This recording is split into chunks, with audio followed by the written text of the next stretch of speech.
So what can you use for your iPhone instead of a tripod?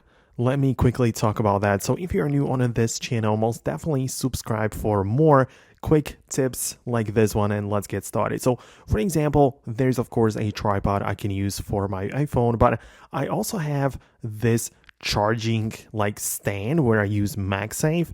And I can also use this to stabilize my phone, snap it in here, and even capture some stuff through the camera. And it works well because it also is a charger.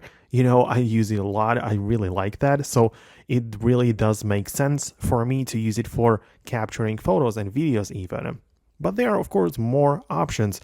There are even some very cheap stands for the phone. You can see that I have one which is like foldable. It costs literally a few bucks, and I can just put my phone in here, have it like a stand, and I can record some different things, right? So it kind of depends on your available options.